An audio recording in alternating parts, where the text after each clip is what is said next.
ത്രിയേക ദൈവത്തിൻ്റെ ധന്യതിരുനാമം വാഴ്ത്തപ്പെടുമാറാകട്ടെ.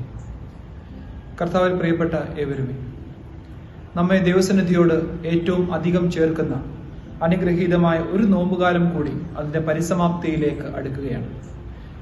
നോമ്പാകുന്ന നൗക ഒലിവിലയുടെ അടയാളത്തേക്കാൾ ആഴമായ പ്രശാന്ത സുന്ദരമായ സമാധാന തുറമുഖത്തേക്ക് അടുക്കുകയാണ്. പ്രത്യേകിച്ച് രക്ഷാകരമായ കഷ്ടാനുഭവത്തിലെ ദിനങ്ങളിലേക്ക് നാം പ്രവേശിക്കുകയാണ്. യഹൂദന്മാരുടെ ഒരു ആശങ്ക പരിശുദ്ധനായ യോഹന്നാൻ ശ്ലീഹത്തിന്റെ സുവിശേഷം 12-ാം അധ്യായം 19-ാം വാക്യത്തിൽ ഇപ്രകാരം രേഖപ്പെടുത്തുന്നുണ്ട്: ലോകം മുഴുവനും അവന്റെ പിന്നാലെ ആയിപ്പോയല്ലോ എന്ന് ക്രിസ്തുവിനെ പറ്റി യഹൂദ പ്രമാണിമാര് ആശങ്കപ്പെടുന്നതായ ഒരു വാക്യം. ഈ അനുഗ്രഹീത നാളുകളിൽ ക്രിസ്തുവിന്റെ പിന്നടി ചേർന്നുകൊണ്ട് ഈ രക്ഷാകരമായ കഷ്ടാനുഭവത്തിന്റെ നാളുകളിൽ അവനെ അനുഗമിക്കുവാൻ തക്കതായിട്ട് നമുക്ക് ഇടയാകണം. പരിശുദ്ധമായ ഓശാന പെരുന്നാളിന്റെ ഈ വേദഭാഗം തന്നെയാണ് ഇന്നത്തെ ചിന്തയുടെ ആധാരമാക്കി എടുത്തിരിക്കുന്നത്. 4 സുവിശേഷങ്ങളിലും രേഖപ്പെടുത്തിയിട്ടുള്ളതാണ് ഈ ഓശാന പെരുന്നാളിന്റെ വേദഭാഗം. ഈ 4 സുവിശേഷങ്ങളിലും പ്രത്യേകിച്ച് ഓശാന പെരുന്നാളിനെ പറ്റി പ്രതിപാദിക്കുന്നുണ്ട്. പരിശുദ്ധനായ യോഹന്നാൻ ശ്ലീഹായുടെ സുവിശേഷം 12-ാം അധ്യായം 12 മുതൽ 19 വരെയുള്ള വാക്യങ്ങളിലാണ് ഓശാന പെരുന്നാളിനെ പറ്റി കൃത്യമായിട്ട് പ്രതിപാദിച്ചിരിക്കുന്നത്. 12-ാം അധ്യായം തുടങ്ങുന്നത് തന്നെ മനുഷ്യന്റെ ചില ധാരണകളെ തിരുത്തുന്ന കുറെ വ്യക്തികളെ പരിചയപ്പെടുത്തിക്കൊണ്ടാണ്. ഒന്നാമതായിട്ട് മരണത്തിൽ നിന്ന് ഉയർത്തുവന്ന ലാസറിനെ പറ്റി പറഞ്ഞുകൊണ്ടാണ് 12-ാം അധ്യായം തുടങ്ങുന്നത്. രണ്ടാമതായിട്ട് വിലയേറിയ തൈലം കൊണ്ട് കർത്താവിന്റെ കാലുകളെ പൂശുന്ന ദരിദ്രയായ മറിയെ പറ്റി പറഞ്ഞുകൊണ്ട്. മൂന്നാമതായിട്ട് പെരുന്നാളിന് യെരുശലേമിലേക്ക് വന്നിട്ടും കർത്താവിനെ പിൻപറ്റുന്ന ഒരു കൂട്ടം ആളുകളെ അവിടെ നമുക്ക് കാണുവാനെ കൊണ്ട് കഴിയും. ഓശാന പെരുന്നാളിന് യഹൂദന്റെ സ്വാതന്ത്ര്യദാഹവുമായി സ്വതന്ത്ര രാജ്യത്തിനുള്ള പ്രതീക്ഷയുമായിട്ട് അഭേദ്യമായ ബന്ധമുണ്ട്. പോയ കാലങ്ങളിലേറെയും വിദേശ ആധിപത്യത്തിനും അടിമത്തത്തിനും കീഴടങ്ങുന്ന ഒരു യഹൂദ വംശത്തെ നമുക്ക് കാണുവാനെ കൊണ്ട് കഴിയും.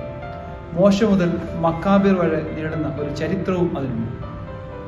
ക്രിസ്തുവിന്റെ പരസ്യ ശുശ്രൂഷയുടെ കാലങ്ങളിൽ മുഴുവനും അവന്റെ പഠിപ്പിക്കലുകളിലുമൊക്കെ അവനെ ഒരു വിമോചകനായിട്ട്, ഒരു ഐഹിക രാജ്യത്തിന്റെ വിമോചകനായിട്ട് കണക്കാക്കുന്ന ധാരാളം ആളുകളെ നമുക്ക് കാണുവാൻ കൊണ്ട് കഴിയും.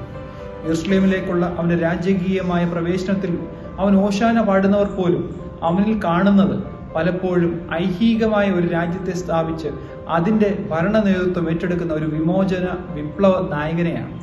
രക്ഷാകരമായ ദൈവിക പദ്ധതി ഈ വിമോചനത്തിൻ്റെതാണെങ്കിലും രക്ഷാപദ്ധതിയെ പറ്റിയുള്ള മനുഷ്യന്റെ ധാരണകളും ദൈവിക പദ്ധതിയും വ്യത്യസ്തമായിരുന്നു. യുദ്ധം ചെയ്ത് ശത്രുവിനെ നിഹനിച്ച് യഹൂദ ദേശത്തിന് സ്വാതന്ത്ര്യം കൊടുക്കുന്ന ഒരു രാജാവിനെ പ്രതീക്ഷിച്ചവർക്കിടയിലേക്കാണ് സകല കഷ്ടവും സഹിച്ച് ക്രൂശിലെ മരണത്തോളം അനുസരണമുള്ളവനായിട്ട് സകലത്തെയും വീണ്ടെടുക്കുന്ന ദൈവപുത്രനിലൂടെ രക്ഷാകര പദ്ധതി നിറവേറുന്നത്. സഖറിയ, യെശയ്യ എന്നീ പ്രവാചകന്മാരുടെ പ്രവചന നിവൃത്തിയായിട്ട് ഈ ഓശാന പെരുന്നാളിനെ രക്ഷാകര പദ്ധതിയോട് ചേർത്ത് വെച്ചുകൊണ്ട് നമുക്ക് ചിന്തിക്കാം. മനുഷ്യന്റെ അടിസ്ഥാനപരമായ 3 ധാരണകൾ ഈ വേദഭാഗത്തിൽ തിരുത്തപ്പെടുന്നുണ്ട്. അത് ഈ രക്ഷാകര പദ്ധതിയോട് ചേർത്ത് വെക്കുമ്പോഴാണ് അതിൻ്റെ ഒരു പൂർണ്ണ രൂപം നമുക്ക് മനസ്സിലാക്കുവാനെ കൊണ്ട് കഴിയുന്നത്. ഒന്നാമതായിട്ട് രാജ്യത്തെ പറ്റിയുള്ള യഹൂദന്റെ ധാരണകളെ പൊളിച്ചെഴുതുന്ന ഒരു രക്ഷാകര പദ്ധതിയാണിത്. ഒന്നിലധികം തവണ അടിമത്തത്തിന് പോകേണ്ടി വന്ന ഒരു ജനതയാണ് യഹൂദന്മാർ. അധിനിവേശത്തിനും മറ്റു രാജ്യക്കാരുടെ ഭരണത്തിനുമൊക്കെ കീഴടങ്ങേണ്ടി വന്ന, സ്വാതന്ത്ര്യത്തിനു വേണ്ടിയിട്ട് അതിയായിട്ട് ദാഹിക്കുകയും അതിയായിട്ട് വാഞ്ചിക്കുകയും ചെയ്യുന്ന ഒരു ജനത.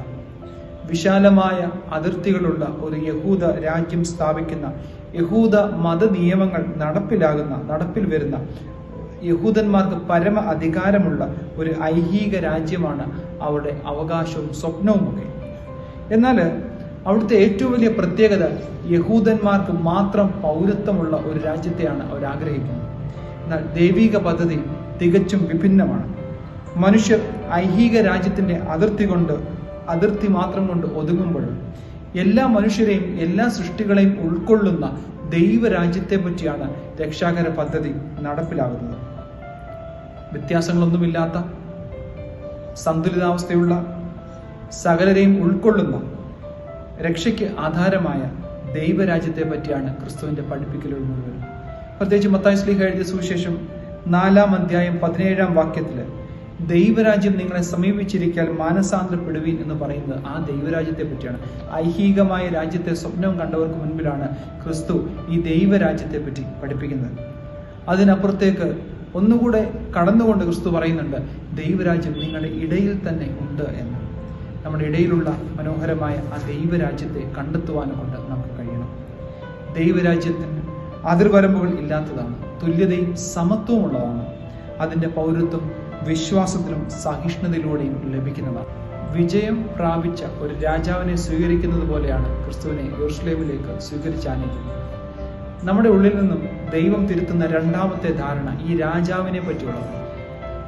യഹൂദന്മാർക്ക് വലിയ വാശിയുടെ അനന്തരഫലമായിട്ടാണ് രാജവാഴ്ച ലഭിക്കുന്നത്.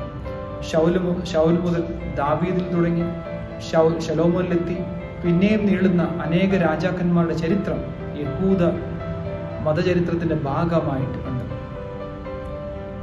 ക്രിസ്തുവിനെയും അപ്രകാരം ഒരു യോദ്ധാവായിട്ട് ശത്രുക്കളെയൊക്കെ നിഗ്രഹിച്ച് ശത്രുക്കളോടൊക്കെ പോരാടി ഐഹികമായ ഒരു രാജ്യം സ്ഥാപിച്ചു കൊടുക്കുന്ന, ഐഹികമായ പോരാട്ടത്തിൽ ഏർപ്പെടുന്ന ഒരു രാജാവായിട്ടാണ് യഹൂദന്മാര് പ്രതീക്ഷിക്കുന്നത്.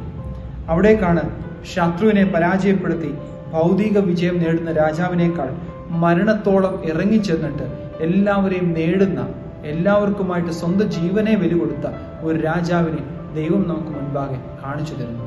ഈ പെരുന്നാളിൽ രാജാവിനെ സ്വീകരിക്കുമ്പോൾ മൂന്നാമതായിട്ട് തിരുത്തപ്പെടുന്ന ധാരണ പോരാട്ടത്തെ പറ്റിയുള്ളതാണ്. നിരന്തരമായ യുദ്ധങ്ങളുടെ ചരിത്രമുള്ള ജനതയാണ് ഇസ്രായേൽ. ധാരാളം യുദ്ധവീരന്മാരെ കണ്ടവരുമാണ്. തികച്ചും വിഭിന്നമായ ഒരു പോരാട്ടം.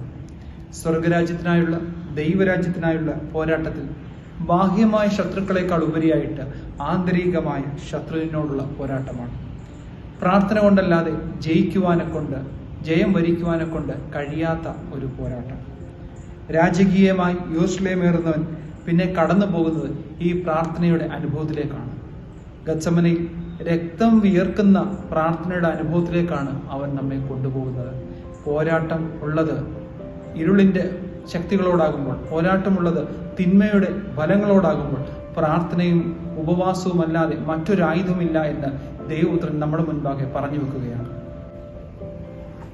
നോമ്പ് സൗഖ്യങ്ങളുടെ വസന്തകാലം കൂടിയാണ്. വായനകൾ അത്രയും സൗഖ്യത്തിന്റെ കരം ദൈവപുത്രനിൽ നിന്ന് മനുഷ്യനിലേക്ക് നീണ്ടതിനെ പറ്റിയാണ്. ക്രമരഹിതമായിരുന്നതിനെയൊക്കെ ക്രമപ്പെടുത്തി അവൻ കാൽവരിയിലേക്ക് നടക്കുകയാണ്. ശരിക്കും നാം എവിടെ വരെ അവനെ അനുഗമിക്കുന്നുണ്ട്? ഓശാനയുടെ ആരവങ്ങളൊക്കെ ഈ സന്ധ്യയിൽ ഭംഗിയായി അവസാനിപ്പിച്ച് നമ്മൾ അവനെ തനിയെ വിടുകയാണ്. ഈ സന്ധ്യ മുതൽ അവൻ തനിച്ചാണ്. ഹൃദയം നുറുങ്ങുന്ന വേദനയിൽ അവൻ അപ്പവും രക്തവും തൻ്റെ ശിഷ്യന്മാർക്ക് നൽകുമ്പോൾ അവിടെ നമ്മളില്ല. ഗത്സമനയിലെ വേദനയിൽ രക്തം വിയർക്കുന്ന അനുഭവത്തിൽ നമ്മളില്ല. കൈകൾ കെട്ടപ്പെട്ട് അടിയേറ്റുകൊണ്ട് അവൻ വിധി നിലയത്തിൽ നിൽക്കെ അവിടെയും നമ്മളില്ല. ഒടുവിൽ കാൽവരിയിൽ അവൻ മരിക്കുമ്പോൾ കല്ലറയിലേക്കുള്ള അവൻ്റെ ഭൗതിക ദേഹമുള്ള യാത്രയിൽ അവിടെയും നമ്മളില്ല. ശരിക്കും നമ്മളിലെ അഭിനിവേശം ക്രിസ്തുവിനേക്കാൾ ഉപരി അവൻ ചെയ്ത അത്ഭുതങ്ങളോടും അടയാളങ്ങളോടും മാത്രമാണ്. അതുകൊണ്ടാണ് ഈ സന്ധ്യ മുതൽ അവനെ തനിച്ചു വിട്ട് നമ്മളൊക്കെ പല വഴിക്ക് പിരിഞ്ഞു പോകുന്നു. പ്രിയമുള്ളവരെ, പിന്നടത്തങ്ങൾ ക്രിസ്തുവിനൊപ്പമുള്ള യാത്രയിൽ നല്ലതല്ല. അവനൊപ്പം ഒരായുസ് മുഴുവനും നടക്കുവാനെ കൊണ്ടാണ് ക്രിസ്ത്യാനിയുടെ ആ ബോധ്യം നമ്മുടെ ഹൃദയങ്ങളിൽ ഉണ്ടാകണം. ക്ഷമത കൊണ്ട് അവൻ നമ്മെ വീണ്ടും ഒന്നിപ്പിക്കുന്നുണ്ട്. ശരിക്കും തകർക്കപ്പെട്ട ആ കല്ലറയുടെ മുൻപിലാണ് മനുഷ്യന്റെ ഭാവി രചിച്ച ഇടം.